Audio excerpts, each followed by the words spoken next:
Aristóteles enxergava o ser humano como um animal político. Adam Smith observou que o ser humano tinha uma propensão a se engajar em trocas econômicas. Por muito tempo, essas duas visões foram estudadas de forma separadas pela ciência política e ciência econômica. Como explicamos no último vídeo, a Public Choice foi responsável por assumir que esses seres humanos eram, na verdade, a mesma pessoa. Cientistas e intelectuais por muito tempo colocaram grande fé no governo. De Platão e os reis filósofos, até pensadores sociais, com servidores públicos empregados nos cargos corretos, fariam as coisas certas. Alguns pensadores, como Maquiavel, David Hume e Adam Smith, começaram a questionar o sistema político e os interesses daqueles que entravam no poder. As questões levantadas pela Public Choice podem voltar aos pensamentos de dois matemáticos franceses do século XVIII. Marquês de Condorcet e Charles Borda encontraram problemas na mecânica da votação e de eleições. Outro ator-chave na construção da teoria da Public Choice é o economista sueco Wickson.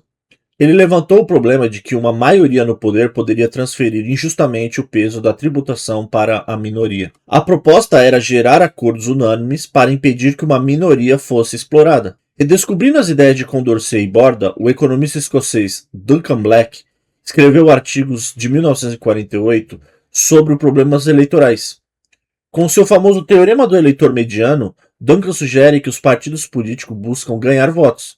O resultado é que os partidos vão se agrupar no centro, dando aos eleitores pouca diversidade de escolha real. Em 1951, Kenneth Arrow fez a sua contribuição com seu Teorema da Impossibilidade. Arrow mostrou que não existe um sistema democrático perfeito, capaz de transformar as preferências individuais dos eleitores em uma decisão coletiva sempre justa, coerente e satisfatória. O seu aluno Anthony Downs, em seu clássico Uma Teoria Econômica da Democracia, aplicou a teoria da escolha racional ao funcionamento do mercado político.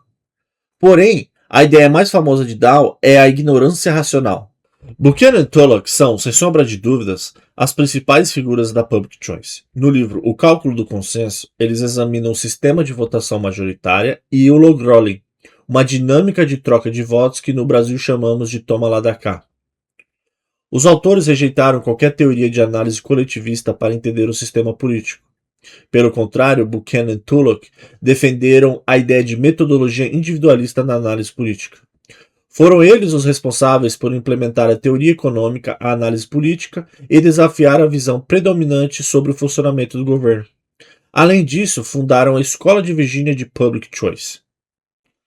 Em 1962, William Hiker, a principal figura da Escola de Rochester, foi responsável por aplicar a teoria dos jogos à análise dos processos políticos e também explorar como grupos de interesse criam coalizões. Mansur Olson, em sua obra A Lógica da Ação Coletiva, de 1965, aplicou a teoria racional dos economistas aos grupos de interesse e explicando por que grupos pequenos podem ter mais sucesso que grupos maiores. A burocracia foi assunto estudado por William Niskanen em 1971. Aplicando a teoria racional, Niskanen argumentou que burocratas tentam maximizar o tamanho do orçamento que podem controlar. Em 1986, James Buchanan recebeu o Prêmio Nobel por seu trabalho sobre as bases da Constituição da tomada de decisão econômica na política. Além de ter sido a primeira mulher a ganhar o Prêmio Nobel em Ciências Econômicas, Elinor Ostrom foi uma das figuras responsáveis por fundar a Escola de Bloomington de Public Choice. Ostrom demonstrou de forma empírica que comunidades conseguem autogerir recursos compartilhados de forma sustentável sem a intervenção estatal.